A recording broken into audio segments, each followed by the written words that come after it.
I'm Lily, and I'm here to see Dr. LA today. I had been diagnosed with hyperthyroidism 3 years ago, and at that time I actually got RFA, and it failed. So I had to take anti-thyroid medication for 2 years. I want to keep my thyroid, and I also don't want to take synthetic thyroid medication for the rest of my life. I found out about Dr. LA. Interventional radiologist is an expert on ultrasound, ultrasound-guided ablation. And today I am here so he can actually take care of the nodule. Today's patient is coming in with toxic thyroid nodules, and this is a complex case for several reasons. She previously underwent radiofrequency ablation with another physician, but it didn't work. That failure makes cases like this more challenging, not just procedurally, but emotionally. When a patient has already been through an unsuccessful treatment, restoring trust becomes just as important as the procedure itself. I'm Dr. Lai. I'm a board-certified vascular and interventional radiologist specializing in image-guided procedures. Prior ablation can cause scarring and tissue hardening, which can make the nodule more difficult to access and treat safely. In her case, she also has toxic nodules on both sides of the thyroid, along with multiple additional nodules. That makes it critical to identify exactly which nodules are responsible for her symptoms, because nuclear scans and ultrasounds don't always align perfectly. If the nodule is only partially treated or the wrong nodule is treated, the patient won't improve. Today I will be performing the RFA ablation for the thyroid toxic nodules. I have carefully reviewed her ultrasound and nuclear medicine scans several times.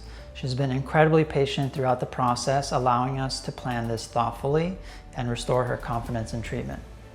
The challenges here include scarring from the prior ablation, the number of nodules in the area that lit up on nuclear imaging, and the fact that the nodules are on both sides of the neck.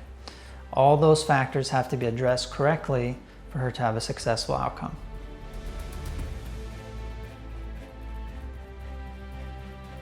The first step is making sure the numbing medication is placed precisely where we'll be treating. That allows the procedure to be comfortable and pain-free. Now that we've confirmed positioning, we can begin the ablation.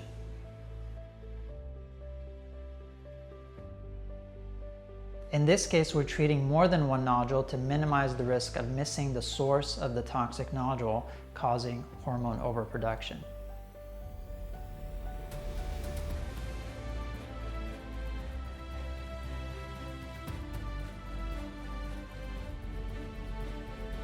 Today's procedure went very well. Despite scarring from the prior ablation, I was able to safely access and treat the targeted nodule. I'm glad it's over. It's like night and day. The doctor, he used like hydrosection and all that. He did a lot more. While the procedure itself was successful, the true confirmation will come from her follow-up labs and nuclear scans. So I'll see her back in 3 months when we'll have those results and can confirm the full outcome.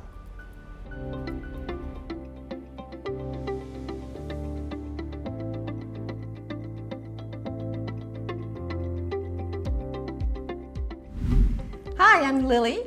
I'm here for my 3 months follow-up for my Thyroid RFA with Dr. Alai. After the procedure, I was just fine. I didn't even need to take a pain medication or anything.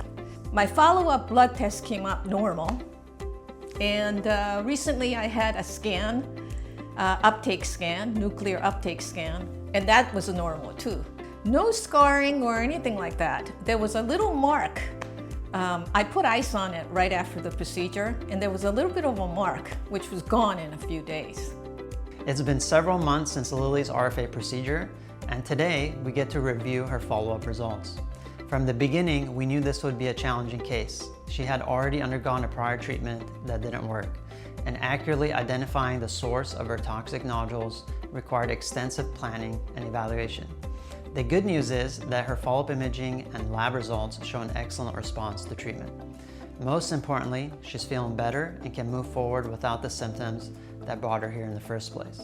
For me, the most rewarding part isn't treating a thyroid nodule. It's helping a patient finally get the results they were hoping for all along. Ever since procedure, I've been wonderful. It's the best thing that happened to me ever since I've been diagnosed with hyperthyroidism. Prior to Dr. Alai, I went to see endocrinologists, 3 of them, and I also went to see an endocrine surgeon who also does RFA. The 3 endocrinologists and the endocrine surgeon all pushed for surgery or to irradiate your thyroid. And my goal was to cure my hyperthyroidism and keeping my thyroid intact. Dr. Eli made that possible for me. I recommend Dr. Eli for your thyroid problems or anything else. He is a wonderful doctor.